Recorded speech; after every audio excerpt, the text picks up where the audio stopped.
ஈவு இரக்கமற்ற மனிதனுக்குத்தான் சோறும் பாலும் ஊட்டி வளர்த்திருக்கிறான் இந்த முத்துவேல் அப்படின்னு நினைக்கிறவங்க நம்ம சேனலுக்கு உங்க பொண்ணான கையால் ஒரு கமெண்ட்ல கருத்தை தெரிவித்து லைக்கை போட்டு சப்ஸ்கிரைப் பண்ணி ஆதரவு கொடுங்க அன்பு உறவுகளே. இப்போ எப்படிங்க அந்த முகத்தில் பிராணவாயு இருக்கு இல்லையா, அதை எடுக்க வர்றான் சக்திவேலு. வில்லனா இருந்தால் கூட பரவாயில்லைங்க, அப்படியே டேய் அதை பார்த்துட்டு வந்து துடிச்சு போறாரு. என்னடா இப்படி கையை வைக்கிற? ஒன்றும் இல்லைப்பா, அது வந்து மூச்சு விட திணறினாரா, அதான் கரெக்ட் பண்ணேப்பா. கரெக்ட் பண்ணியா? டேய் என்னடா இப்பெல்லாம் பண்ணக்கூடாது, நம்ம அவங்கள கேட்காம எடுக்கக்கூடாது, போய் நர்ஸை வரவை அப்படிங்கிறாங்க. இல்லைப்பா சரிப்பா அப்படின்னு சொல்ல, டேய் தல்றா அப்படின்னு சொல்லிட்டு, இப்போ நம்ம கொஞ்ச நேரத்தில் போலீஸ் வந்துருவாங்க விசாரிக்கட்டும் அப்படி சொல்ல, போலீஸும் வருது. இங்கே குமாரால் தாங்க முடியல. ஐயோ என்ன சொல்ல போறீங்கன்னு தெரியலையே, பயமா இருக்கே அப்படின்னு அள்ளு விடுதுங்க. போலீஸ் வந்ததுக்கப்புறம் விசாரிக்கிறாங்க. அவர் வந்து நானாத்தான் விழுந்தேன்னு சொல்லி குமாரையும் காப்பாத்திடுறாரு, கதிர்வேலையும் கண்டிப்பாக காப்பாத்திடுறாருன்னு சொல்லணும். அண்ணே ஏன்னு அந்த பயம் அவனை காப்பாத்துறதுக்கு நீ என்ன போய் சொன்ன? சக்திவேலு, நான் யார் என்ன பண்ணாங்கன்னு தெரிஞ்சா நீ ஆடி போயிடுவ. என் மேலே உண்மையில பாசம் வச்சிருக்கல? ஆமாண்ணே, நீ தான் எனக்கு உசுருண்ணே அப்படின்னு சொல்ல, அதுக்காத்தாண்டா உன் இன்னொரு உசுறு மேலே நீ கோவம் வரக்கூடாதுன்னு விட்டு வைக்கிறேன்.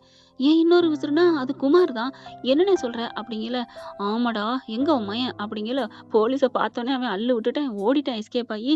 இனிமே இங்கே இருந்தால் நம்ம மாட்டிக்குவோம் அப்படின்ட்டு பார்த்தா காணண்ணே காணோம். அவனை நான் காட்டி கொடுத்துருன்னு நினச்சி அவன் ஓடிட்டான்.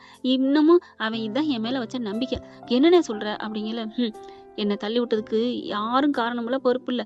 வேற யாருண்ணே? அந்த கதிர் தானே. டேய் முட்டா பயலாடா நீ, எல்லாம் உன் மகன் தான்டா. என்னென்ன சொல்றீங்க? ஆமா உன் மகன் தான் எல்லாம் பண்ணது, என்னை தள்ளி விட்டது அவன் தான்டா, என்னை காப்பாத்துனது நம்ம தங்கச்சி மகன்டா. அண்ணே நிஜமாவா? உனக்கு ஒன்றும் பித்துக்கித்து? டேய் என்னன்னா அந்த அளவுக்கு முட்டாள் நினைச்சியாடா? நான் இவ்வளவு தெளிவா பேசுறேன்டா அப்படிங்கிறாரு முத்துவேலு. சே இப்படியா பண்ணா? அதான் ஓடிட்டான் போலீஸை பார்த்தோன்னே.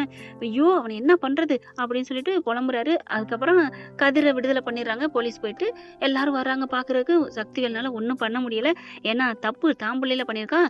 அதுக்கப்புறம் பாண்டி கோமதி எல்லாரும் வராங்க. அண்ணே என்னன்னே ஆச்சு அப்படிங்கல. நீ கவலைப்படாதா, உன் புள்ள தங்கமான புள்ள, அவன் ஒன்னும் என்னை தள்ளி விடல, இந்த குமார் போயிருக்கானே அவன் தான் எல்லாம் பண்ணி விட்டது அப்படின்னு சொல்ல, குமாரா நினைச்சேன் அப்படின்னு சொல்ல, பாண்டியும் கோமதியும் தான் இருக்கிறாங்க. ஐயோ வெளியில யார்ட்டையும் சொல்ல வேணாம், விட்டுருங்க, ஒன்றும் பிரச்சனை இல்லை, நான் அதெல்லாம் பாத்துக்கிறேன் அப்படி சொல்ல, சக்திவேல் மட்டும் அங்கிட்டு ஓரமா நிக்கிறான். என்ன பண்றது தெரியாம. அப்புறம் 2 நாள் போகுதுன்னு வைங்களேன், அழுக பொழுக இதெல்லாம் முடிஞ்சிருது. வீட்டுக்கும் டிஸ்சார்ஜ் ஆகி வந்துடுறாங்க. எல்லாரையும் வர சொல்றாங்க. சக்திவேல் வந்துட்டு, என்னண்ணே எதுக்குண்ணே வர சொல்றேன்? என்ன எதுக்கா? உன் பிள்ளை மேல உனக்கு இன்னும் பாசம் அன்பு இருக்கா? இல்லைண்ணே அதெல்லாம் இல்லதான், ஆனாலும் நம்ம பிள்ளையாச்சே, அவனை என்ன பண்றது? சரி எங்க அவன்? காணண்ணே, போன் பண்ணியா? சுவிட்ச் ஆஃப்னு வருதுண்ணே. அப்புறம் எப்படா அவன் என்னை தள்ளி விட்டது கூட பிரச்சனை இல்லை, மறுபடியும் ஆம்புலன்ஸ் கூட கூப்பிடாம அப்படியே ஓடிட்டான்டா. கதிர் ஏன்டா எனக்கு இப்படி பண்ணணும், இப்படி பண்ணணும் சொல்லுடா அண்ணே அப்படிங்கல. அவன் கொஞ்சம் பயத்துல போனான். சரி நான் தான் காட்டி கொடுக்கல, ஏன்ன போகணும், ஏன்டா போகணும்? ஆமாண்ணே அவன் ஒரு முட்டாப்பையம் அவனே. உனக்கு இப்பதான் தெரியுதா? அதுக்கப்புறம் பாக்குறாங்க, இங்க பார் எல்லாரும் வந்துட்டீங்களா, நீங்களாம் நினைக்கிற மாதிரி எனக்கு ஒன்றும் இரணி ஆப்ரேஷன் இல்லை அப்படிங்கிற. அண்ணே அப்படிங்கிறாங்க. என்னன்னு சொல்ற? ஆமாடா அப்படின்னு சொல்லிட்டு என்னங்கிறத சொல்றேன், ஆனா அதுக்கு முன்னாடி அப்படின்ட்டு சொத்துக்களை பூராத்தையும் சக்திவேலுக்கு அவன் பங்கு என்னவோ அதை அப்படியே கொடுத்துட்றாங்க. என் பங்கு என் பிள்ளைக்கு ராஜிக்கு அப்படின்ட்டு, ராஜி இங்க வா அப்படின்னு கொடுக்க, அண்ணே என்னண்ணே ஏன்டா? உன் பங்கு உனக்கு கொடுத்துட்டேன், இது என்னோட பங்கு என் பிள்ளைக்கு, இது பழனியோட பங்கு 4 பத்திரமா வச்சிருக்காருங்க, இந்த பங்கு கோமதிக்கு அப்படின்னு சொல்ல, அண்ணே என்னண்ணே அப்படிங்கிற. டே அண்ணே உங்களுக்கு வேணாமா ஒண்ணு? எனக்கு ஒண்ணு வேணாண்டா, எனக்கு சொத்தா அப்படின்னு கதிரை கூப்பிட, கதிர் வராரு. கதிர் வந்தோடனே அப்படியே தோளோட அணைச்சு நெத்தியில முத்தம் கொடுக்குறாங்க. எனக்கு சொத்தா என் மாப்பிள்ள இருக்காண்டா, 10 பைசா இல்லாம இருந்தாலும் என்னை 10 விரலால தாங்க வேண்டா.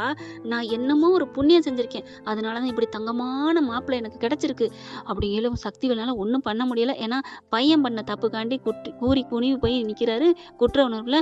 பார்த்தா நான் தான் சொன்னேனே என் பேரன் சொக்க தங்கன்னு, தங்கமான பையன் அப்படிங்கிறாங்க. அடுத்து எல்லாரும் நிக்கிறாங்க.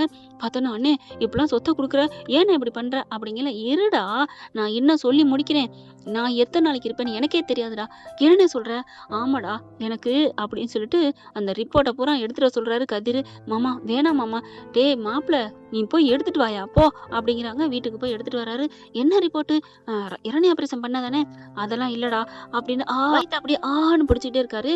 அதுக்கப்புறம் ஃபைல் எல்லாம் கொண்டாந்துடுறாங்களா. கொண்டாந்ததுக்கப்புறம், சக்திவேலு சக்திவேலு, "ஆத்தா எல்லாரும் என்ன மன்னிச்சிருங்க. நீங்க எல்லாரும் சங்கடப்படுவீங்க, வருத்தப்படுவீங்க, துக்கப்படுவீங்கன்னு தான் நான் ஒரு உண்மைய மறைச்சுட்டேன்." "என்னடா உண்மை? குண்ட தூக்கி போடுற" அப்படிங்கல. "ஆமா, எனக்கு இரணை ஆபரேஷன்லாம் இல்ல. எனக்கு வந்திருக்கிறது கேன்சர்" அப்படின்னு சொன்னோனே ஆடி போறாங்க. சக்திவேலு, "அண்ணே என்னண்ணே சொல்ற? அண்ணே பொய் சொல்லாதண்ணே. நீ பொய் சொல்றண்ணே. நான் ஏதாவது நெனப்பேன்னு சொல்றியா? இந்த சொத்து வேணாலும் போயிட்டு போகுதுண்ணே." "டேய் நிஜமா பார்றா" அப்படின்னு சட்டைய தூக்கிட்டு காமிச்சா ஆடி போறாங்க. "அண்ணே இரணி ஆபரேஷன் இங்க பண்ண மாட்டாங்களே, அதை தாண்டா சொல்றேன். ஃபைல குடு கதிரு காமி" அப்படிங்கல. காமிக்கிறாங்க. "ஆமா, எத்தனை வாட்டி செக்கப் போயிருக்கு, இதெல்லாம் எப்ப நடந்துச்சு?" "எல்லாத்துக்கும் கதிர்வேல் தாண்டா என்னை கூட்டி போனது. ஒரு தாய் மாதிரி பாத்துக்கிட்டான்டா, தாய் மாதிரி பாத்துக்கிட்டான். இதெல்லாம் எங்க உனக்கு புரியுது? இதெல்லாம் சொன்னாதான் நீங்க எங்கேயோ பணத்தை எடுத்துட்டு போயிட்டான், சொத்தை எழுதி வாங்க கூட்டிட்டு போயிட்டான், எல்லாத்தையும் சொன்னீங்களடா. நான் எவ்வளவு நாளைக்கு வாழ போறேன்னு தெரியலடா" அப்படின்னு ஓஹோன்னு இருமுறாங்க. "மாமா மாமா அதெல்லாம் வேணாம் மாமா" அப்படிங்கல. "ஐயா உனக்கு கேன்சரா?" ராஜி, "அப்பா என்னப்பா சொல்ற? அண்ணே என்ன சொல்ற? கோமதி, மாமா என்ன சொல்றக்க?" அப்படி எல்லாருமே அழுகுறாங்க. "என்னங்க ஏங்க இத சொல்லலன்ட்டு" அப்படியே கட்டி பிடிச்சு வடிவு அழுகுது. மாரிலேருந்து எல்லாருமே அழுகுறாங்க. சோனியா, கேன்சரா? அப்ப ஒரு பங்கு நமக்கு வருமா?" அதான் எல்லாத்துக்கும் சரி பங்கா எழுதி வச்சுட்டானே." அப்ப கோமதியும் ராஜியும் பாக்குறாங்க.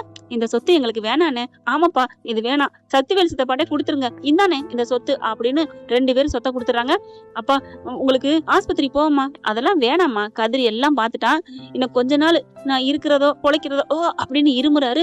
இருமுனா பிளட்டா வருது. "அண்ணே" அப்படின்னு சொல்லிட்டு அப்படியே குமார் என்ன பண்றாரு, முத்துவேலை தூக்கிக்கிட்டு ஆஸ்பத்திரிக்கு ஓடுறாருங்க. அதிகமா மனசு உளைச்சல் ஆளக்கூடாதுன்னு டாக்டர் சொன்னாங்க.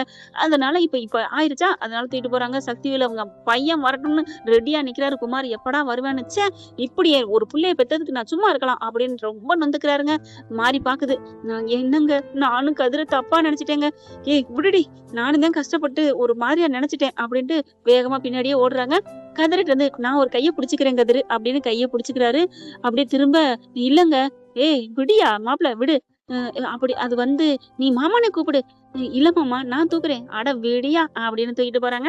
ஆஸ்பத்திரியில கொண்டு போய் சேர்த்துடுறாங்க. "ஏன் சார் அவங்கள ஹார்ட் வந்து பலவீனமா இருக்கு, பார்த்துருக்குன்னு சொன்னமே கேட்டீங்களா?" அப்படின்னு திட்டுறாங்க. அதுக்கப்புறம் ட்ரீட்மெண்ட் போயிட்டு இருக்கு. "என்ன ஆனாலும் பரவாயில்ல, எங்க மாமாவை காப்பாத்துங்கன்னு" சொல்ற கதிரை பார்த்து ஓடி வந்து ராஜி அப்படியே கட்டிக்கிறாங்க. "கதிரு" அப்படின்னு சொல்லிட்டு, "நான் என்னடா தவம் பண்ணேன், நீ எப்படிடா எனக்கு கிடைச்ச? இதுக்கு நான் அந்த கண்ணனுக்கு தாண்டா நன்றி சொல்லணும்" அப்படிங்கல. அப்படியே பாக்குறாரு. "என்ன? ஆமா, அவன் மட்டும் அப்படி விட்டுட்டு போலன்னா எனக்கு இந்த தங்கம் கிடைச்சிருக்குமா என்ன?" அப்படின்னு சொல்லி கட்டிக்கிறாங்க. அவ்வளோ சந்தோஷம். "சாரிடா சாரிடா, உன்னை நான் எவ்வளவுதான் நினைச்சிட்டேன்." "ஏய் விடு, அதனால என்ன?" அப்படின்னு சொல்லி 2 பேரும் கட்டிக்கிறாங்க. அம்மாச்சி வருது. "டேய்" அப்படின்னு சொல்ல, "ஐயோ அம்மாச்சி" அப்படிங்கல. "என் பேராண்டி, ஏன்டா இவ்வளவு மனசுல அழுத்தத்தை வச்சுக்கிட்டு தான் என்னை விரட்டினியாடா அந்த வீட்டை விட்டு? மாமா ஆசைக்காக உங்களை விரட்டினேன்" அப்படிங்கிறாரு. "என்னை மன்னிச்சிருங்க அம்மாச்சி." "அட விடுறா, நீ ஏதாவது பண்ணா அது காரியம் இருக்கும்னு நினைச்சேன்டா. உன் அப்பா கிட்ட எல்லாத்துலயுமே நான் சொன்னேன், என் பேரன் இப்பெல்லாம் சும்மா பண்ண மாட்டேன்னு" அப்படின்னு சொல்லி எல்லாரும் கட்டி பிடிச்சிக்கிட்டு சந்தோஷம் ஆகுறாங்க. Okay friend, thank you. இந்த வீடியோ உங்களுக்கு பிடிச்சிருந்தா தயவு செய்து லைக் பண்ணுங்க. இன்னும் அப்டேட்ஸ்க்காக சேனலை சப்ஸ்கிரைப் பண்ண மறக்காதீங்க. நம்ம கிட்ட இருக்க எல்லா சேனல்ஸோட லேட்டஸ்ட் வீடியோ அப்டேட்ஸ்க்காக மேல ரைட் சைடுல காட்டுற லிங்கை கிளிக் பண்ணி வாட்ஸ்அப் குரூப்ல ஜாயின் பண்ணுங்க. உங்களிடம் விடைபெறுவது நான் உங்கள் மெஹர்.